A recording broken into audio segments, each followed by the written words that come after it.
But first, whether you're a mod, skin, rocker or punk, Mary Carson has the lowdown on some of the more interesting subcultures around.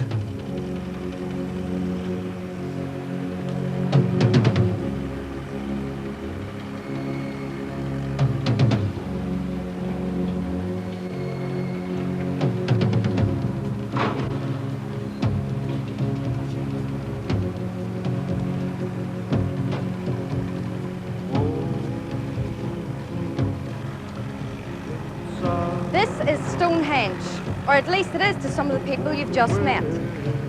They are members of Belfast's burgeoning street cultures. To some, particularly the older generation, they can appear mysterious and perhaps even threatening. To those involved, it's not fun, it's not done.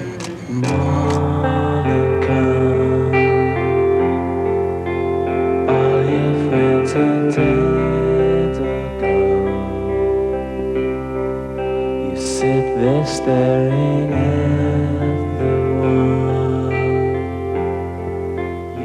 The main thing that makes indie culture different from the rest of the street cultures is that there's no definite way to dress. In other street cultures, like goths, they would dress all black and they'd look depressed, whereas indie, you just dress your own way, you dress the way you feel. Happy, indies are associated with being happy, and you think indie, you think a bit hippie, maybe. Indie people are just people that are fed up with commercial music. It's just the same. They want to hear something with a bit of variation. Your mum tells you, and school as well, you can't get your hair cut that short, and you can't, and you have to brush your hair, and it looks a mess. And those boots, they're not ladylike. They want you to dress the way they dressed, you know, ladylike, and the way you should dress. And you know, you want you to wear nice shoes and all, and it's just not like that. It's not you. It's not fair. In alcohol and any drugs you find.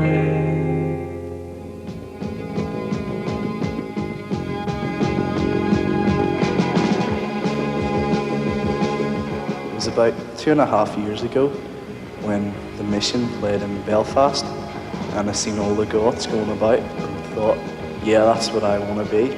I just dressed the way anybody else would, and gradually I just kind of got more and more into the whole dress sense and atmosphere and stuff.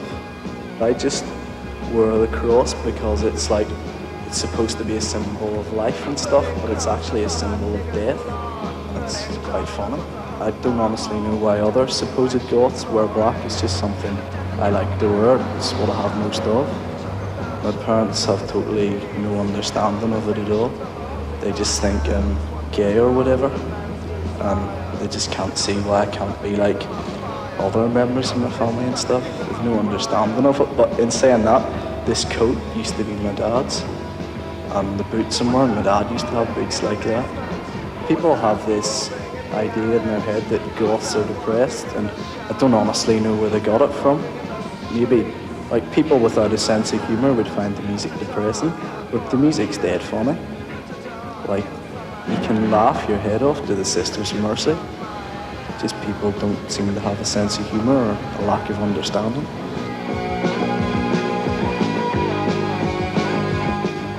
You're either a goth and you like goth bands full stop, or else you're nothing. Because you can't be like half a goth and still like Ross or something. It's basically all or nothing.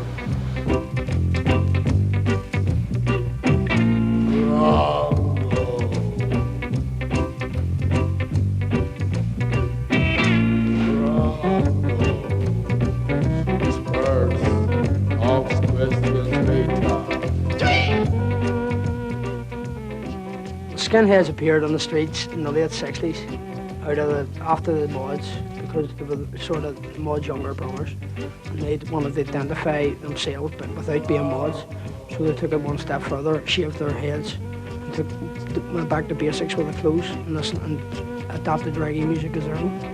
To be a skinhead, you would need to have boots, a necessity, jeans, Levi's preferably, being Sherman shirts, any type of button-down shirts, tonic jackets, tonic suits, loafers, you know, brogues.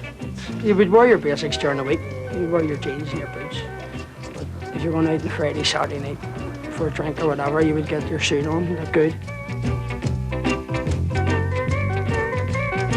we have good discos, good dances. You go out, enjoy yourself, have a couple of drinks, and have a good dance. The only problem is you get a few idiots try to jump on because it's a violence, because they think it's a hard thing to be into.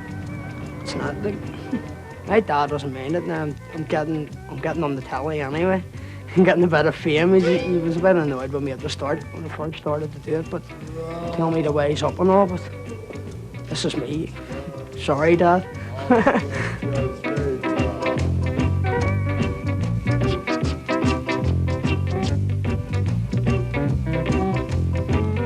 Cormac, I'm sure your dad's proud of you. Anyway, let's find out what Cormac and the other 5 guests have to say this evening on the topic of subcultures. The way Cormac was in his part of the film, I thought he was being true to life. He was reflecting the way he is, that this is the way he is. We met him earlier on, obviously, and it's so true to life. Cormac is like that all the time. He was just being natural. You wouldn't get me dancing in the laundry. I was forced to do that, but that's what we're about. We're about, like, everyone's about that, enjoying themselves. Do you not think skinheads have got a really bad name for themselves, you know, in the past? Because No, skinheads haven't got a bad name for themselves. The media have given skinheads a very bad name.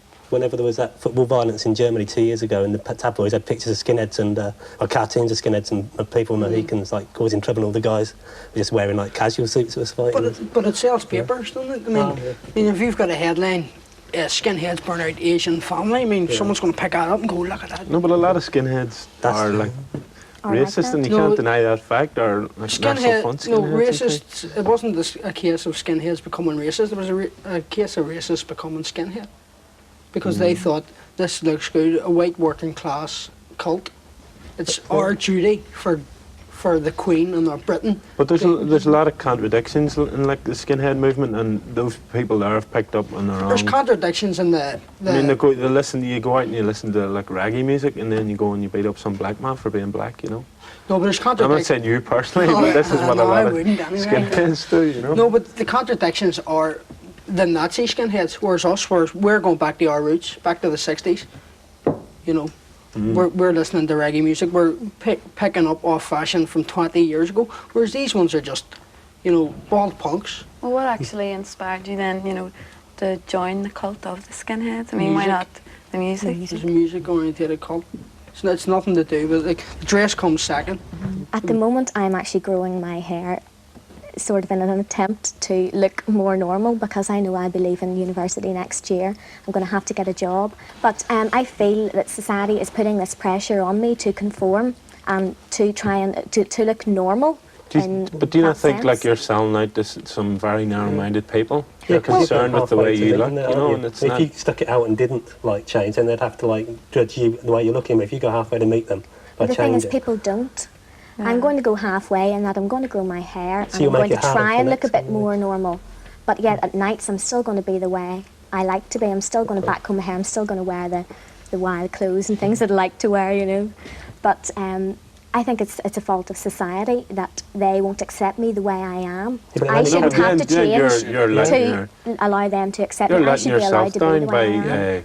Falling back and fitting into society's mode. But I'm going to have to if I want to get a job. I don't want to sit on the dole for the rest of my life. I'm going to have to go and get a job, so therefore I'm going to have to change and conform, and this is being forced on me by society, and I don't want to. I mean, like if I go along to get a job somewhere and somebody won't give me a job because I'm black or because I've got dreadlocks or something like that there, you know, I'll just laugh at that person because it's their problem, it's their narrow-mindedness, it's nothing that I should change, you know. Do you not think that you will conform? I mean, do you think you're going to be like a skinhead or a heavy metal or gothic for weeks? No. You won't conform, you're going to stay if we go back for the rest of your life? I'll not be a skinhead, but I'll dress similar. Oh, well, I'll hardly be wearing the boots and all, but I'll be wearing the same tonic suits. Why not? Button-down shirts. When you're 40, well, you can hardly run about in boots and all when you're 40. But why? The idea of skinhead clothes, once it was working class, they wore boots to work, they had jeans, and they wore those, you know, it was only the best clothes of combos. What age do you get out of it at? You don't. It's a way of life. So you won't be still wearing that for me. It's a way of life. It's when I wake up in the morning and I go, right, what can I do today? Because I'm a skinhead. Sure, go down. Polish my boots. Do you think that if you look normal or not necessarily normal, but like a trend, even we're trendy or whatever, do you not think that might help you in getting a job? You could be in like a really good job now, earning, you could be in the bank or civil service or anything. You could be earning a good lot of money every week. Are you happier like this? Oh, definitely. I mean, that's part of it, is like not looking like a little prole who wants to go and get a job. It's just like showing them that I don't like their society and I'm not sort of going to conform to like get a job in their little, like say, civil service. Do you think punk is completely anti-conformist? In all of its my ways? view of it is, yeah, definitely. I mean, I think like anti-conformity is the same as conformity, in that it confines you to a set of values. Well, it can be very confining, yeah, if you want to really stick with it. But I mean, there are some that go out and get jobs and things and don't change that much. But with me, that's just me personally. It's just that I don't want to fit into the society. It's going to like go to war over petrol in a few weeks or something. It's understandable. I really don't like it that much, so I want people to know that. He wants to be part of that society. That's the whole point of being in the youth cult. And then we're going directly again. Having eavesdropped on that lot, I think it's about time I took a serious look at my own wardrobe. And